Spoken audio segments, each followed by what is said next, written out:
All content and material used in this video are for purposes of review and commentary under terms of fair use. Also, the following views expressed in this video are of personal opinion. Viewer discretion is advised. Oh, and also spoilers. Well, that doesn't really matter.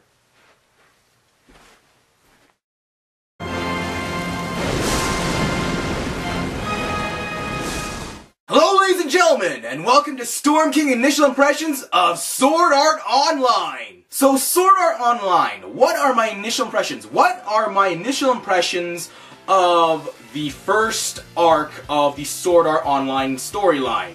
The Aincrad arc, the Sword Art Online arc, before we head on into the next arc. So, basically, the gist of it is, I do like it. You know, there's some hiccups here and there, but I do like Sword Art Online, the anime. A1 Pictures has done a really good job in animating a fantasy anime with some sci-fi aspects. Like I said before, Sword Art Online is majorly a fantasy setting with some sci-fi aspects, in comparison to, say, Axel World, which was wholly, entirely sci-fi. But, the little bits of, the mystical, magical creatures with exploding particles and polygons, there's the little sci-fi aspects with the fantasy aspects. I'm so far really liking how A1 Pictures is handling. There's no, butchering of character designs or, why is Kirito's hair blue and not black or anything. No. There's no extreme, outstanding kind of questionable material. It's all very, oh yeah, that flows, that's very light novel accurate, or it looks like the light novel, but has its, little tweaks in there for the anime. And like I said, A1 Pictures is doing a currently good job so far in animating Sword Art Online, the anime. The voice acting for Sword Art Online is incredible. Like I said, it is like they took the voices inside of my head and materialized them, or gave them shape and form. Matsuoka Yoshitsugu as Kirito, awesome! Tomatsu Haruka as Asuna, oh my god! Tomatsu Haruka just made Asuna that much more endearing and incredible, and just so much more, I don't know, there's so many ways I can talk about Asuna. I just want to say, overall, she's so much more lovable, just more incredible than what I had in my head originally. You also have such voices like Taketatsu Ayana voicing Suguha, yes! And Ito Kanae as Yui, and then you also have the one-off character voices, and by one-off I mean, hey, new character, oh god, character died! The red shirt of the episode. You have Hiyama Nobuyuki as a certain, leading captain of the second episode who just happens to bite the dust in that episode. You also have Hayami Saori as Sachi, and yeah, she did an awesome job voicing Sachi, but, it's Sachi and... No!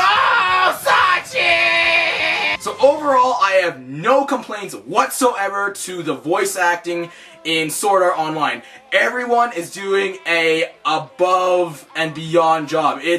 Everyone fits their character. There is nothing like, I think, Klein would be a little bit more, lighter voiced, or he could have been a little bit, less, No, everyone fits their role. Everyone is just doing an absolutely perfect job in voicing their character in Sword Art Online. The background music to Sword Art Online is just incredible. I love it. It just makes epic moments, which I read in the light novel, and seeing animated even more epic, and makes those very endearing moments that, between a certain female lead and a certain male lead come together. It's like, oh my god, my heart, she beats.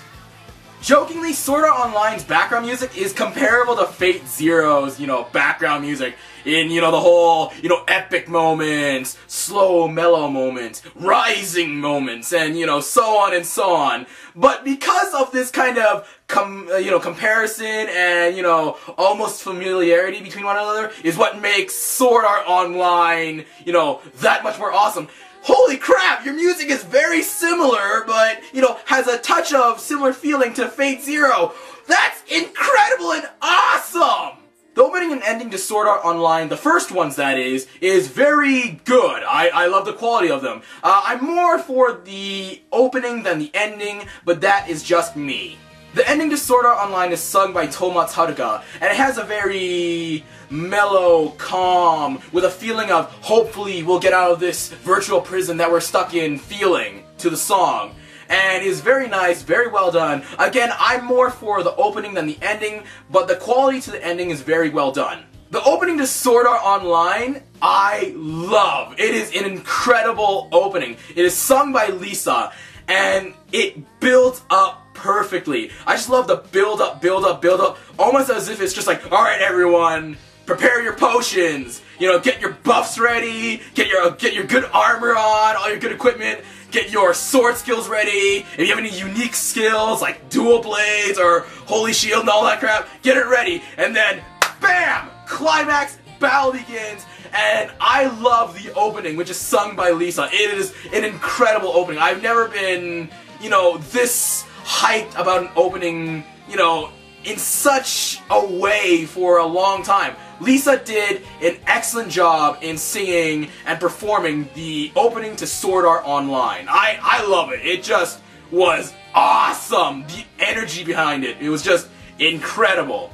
So yeah, overall, the music to Sword Art Online, you know, the opening, the ending, the background music, all of it, I love it. It's incredible. Now, Sword Art Online is not all about its ups. There are certain downs to it. In fact, there's a lot of, you know, discussion, flack, and even kind of torches and pitchforks going on with Sword Art Online, the anime. Now, there are 3 drawbacks so far that I found with the first arc of Sword Art Online, 2 of which is within the debates of the very crazy loyalist, you know, trolling, flaming fan people. There's like, no, you're ruining Sword Art Online, why A1 Pictures, why are you doing this? The first drawback to Sword Art Online is light novel accuracy. Now, Sword Art Online is getting the main point or the major plot of side stories and the main plot of Sword Art Online through to the viewers.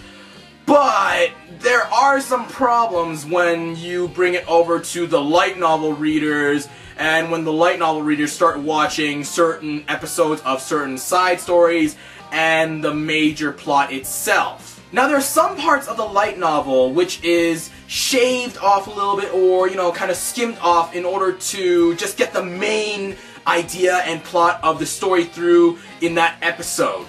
When it comes to the Aincrad arc of Sword Art Online so far, there are some things which are being, you know, shaved off and, you know, skimmed off of a little bit in order to just get the main idea of the episode or the story through. Now, in a normal viewer's point of view, it's no problem, but if you bring it over to the light novel readers and the fanatics, they're gonna go crazy. They have already gone crazy. Now, this is a drawback in that what A1 Pictures sometimes shaves or cuts off a little bit actually attributes to character development or makes the episode, or would have made the episode, a lot more impacting and a lot more endearing. Now, take episode 3, the Red-Nosed Reindeer episode, for example. You have that climactic scene in which Kirito enters battle with the Santa Claus monster. And then you have Kirito in the next scene come out of the battlefield, who gives Klein the revival item full of despair and distraught. What A1 Pictures did not show is how crazy and how angry, how full of sadness, hatred, every negative emotion that Kirito had. You know, he took the item, he threw it down, he started stomping it, he tried to destroy it, he took out his swords, tried to slash it, threw it. He did everything he could, unleashed every bit of fury into that item. But, of course, it is an immortal object until used. In my opinion of light novel accuracy drawback, this was an entirely major missed opportunity in fully expanding and going further and showing more of Kirito and character development of Kirito. They could have shown him that he's not, they already show him that he's not he's an infallible character. You know, he's not perfect, but they could have shown even more of how human he is. How, you know, he may be overpowered at times, but he's very, very helpless. You know, even more helpless than what they show right now. A second drawback to Sword Art Online is pacing. Now, Sword Art Online, the light novel's timeline, tends to jump around a little bit, specifically for side stories or even, you know, time skips. But overall in the light novel, it does a pretty decent job in, you know, it doesn't feel like I jump from this scene to that scene immediately. It's like there's some transition in between. And also it's text, so you can sort of set the transition yourself.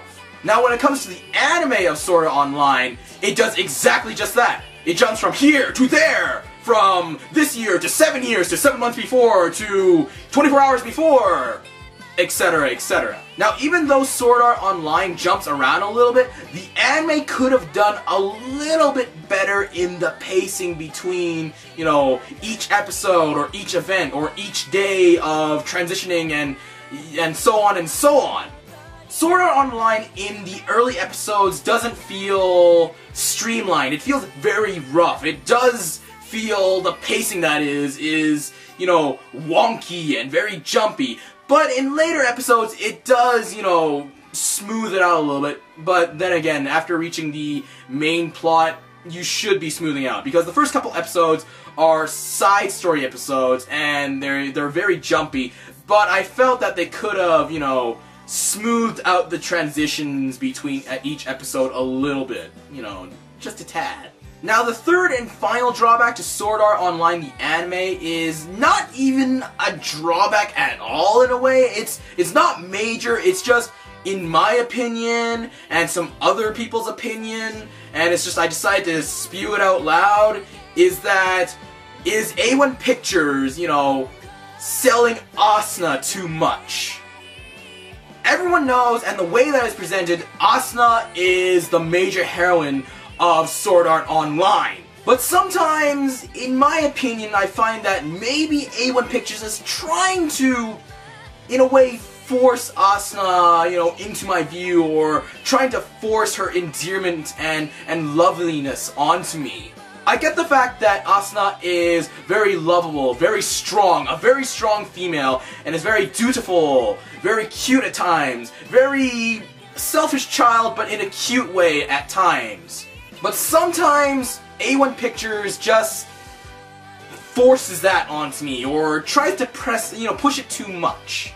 In my opinion, I don't mind, I really don't care, but I do get that feeling, but again, I don't care. So overall, my initial impressions of Sword Art Online are, I like it. I'm happy to see that Sword Art Online, the light novel, became an anime. Yes, there's hiccups here and there, but I don't care. I'm not going to be anal retentive about it. I'm not going to be a raging, you know, torch and pitchfork fanboy and complain about how A1 Pictures is ruining Sword Art Online! Again, there's just some minor hiccups that I don't mind. Overall, I'm enjoying Sword Art Online for what it is. Alright, let's head into the next segment of this Sword Art Online initial impressions, which is the StormKing Sword Art Online opinionative Q&A, in which I had all of you, my viewers, send me a question, an opinionative question, and then I give you my honest opinion. Now, I'll try to have this as unedited as possible. I'll just edit out, you know, pauses or something like that, and do excuse me if I fumble around with my words as I recite the question, and if I'm looking at my laptop and not looking at, well, supposedly looking at you, my audience. But yeah, I'm just gonna read the questions and answer. So here we go. First question. So everyone was really hyped about this series, but all I'm seeing is people traveling from floor to floor defeating monsters. I think it's turning into a monster of the week. Does it get any better than what it is now? Yes. Also, people have been saying that this has been the show of the season. Do you also think that? Yeah. I do believe that Sword Art Online is the defining anime of the summer season. Is it the defining anime of the fall season? No, because, for those of you that may not know or need to be reminded, SAO is a 2-core anime, so it crosses over into a second season. So it's going from summer to fall. I definitely stand by the fact that it is a defining anime of the summer season. The fall season, I think that SAO has a good number of competitors, and I'll have to reevaluate it once, you know, at the end of the year or something like that. So that's the first question. Do you really think they're going to make a second season of Sword Art Online? I really enjoy it. Possibly. From the initial impressions so far, it's possibly to not really. Despite, you know, how much I would love to have a second season of SAO, I don't think so. But it all depends on the last 10, 12 episodes of Sword Art Online. It really does. If they can, you know, easily subside, you know, it's not easily, but just subside the anger and the rage and just the, I don't know, kind of opinions and views of Sword Art Online in the last less than 12 episodes, then yeah, I do believe that there's going to be a second season. You know, in comparison to, say, Axel World, which had a really good reception, like, an outstanding reception, Sword Art Online so far has a mediocre reception, and, you know, I would totally love the second season, but so far, not likely. We'll have to see at the end of it, you know, in a final impressions or something like that. SK, do you like One Piece? SK, hey, a lot of reviewers I've been following have been psyched about its release and whatnot, but haven't given input on it so far, after 5 or 6 episodes. I'm personally a little let down by the story, but I'm very impressed by the episodes individually. They all had an impact, yet the story is lacking a bit so far. Hopefully it gets better. What do you think? I can see your point of view, and yeah, the episodes before episode 8, 9, 10? Yeah, before 10, before the double digits, they're all individual side stories. They are side stories, like Arya and the Starless Knight, Rudolph the Red-Nosed Reindeer, Sachi! And, oh man, the Black Swordsman, and, Warmth of the Heart. Yeah, they're all individual stories, which is, I understand why you think each of the individual episodes are really outstanding. The story lacking so far, I can also see that point of view because the episodes before 10, 9, I'll double check later because I'm going crazy right now. But then again, I'm always crazy. Yeah, they're all individual stories and they don't really, they link, but they sort of don't, you know, piece together well because they're side stories. SK, do you expect there to be an English dub in the future? For Sal? Possibly. I think there is. There could be because, you know, because of Axel World. This is, oh man, I'm going back to Axel World a lot, actually. Axel World, I definitely believe will have a dub. I think it's been licensed for a dub. I believe. I'll have to double check on that. But Sal, on its own, you know what? I think it has. It's like every other anime, it has a chance, but it has a slight more possibility, if only ever so slightly. What do you think about the pacing between the side stories episodes, which are from episode 2 to 7? Although I'm enjoying what I've watched so far, I think the pacing is the obvious flaw of the anime for me. Good to me that the episode 8 is a huge improvement, maybe because it's the start of the main story. Yes, I can agree and attest to the fact that some of the side story episodes are a little bit rushed. Like, definitely the most the most outstanding example would be the Rudolph the Red-Nosed Reindeer episode, or Red-Nosed Reindeer episode. God, that one had a really major pacing problem, and everything else was not bad, I guess. I mean, Arya and the Starless Knight, you know, that thing was a whole 2 chapters in itself of a whole light novel. That had pacing problems. Yeah, you know, some of the side story episodes pacing, they're not bad, but some of them is just like, yo, like, whoa, you are this is skipping a lot. There's a lot of stuff you're cutting out here, and you're rushing through a lot of stuff. Sal question. So I followed the anime closely, but kind of turned off because, but got kind of turned off because of the constant skipping. And so I was wondering if the anime follows the manga more closely than the light novel. And if so, would you recommend reading the light novel? Yes, the anime does follow the light novel a lot more than the manga. The manga doesn't really cover that much. It really does feel a lot more rushed than the anime, and you know, SAO anime is rushed as is.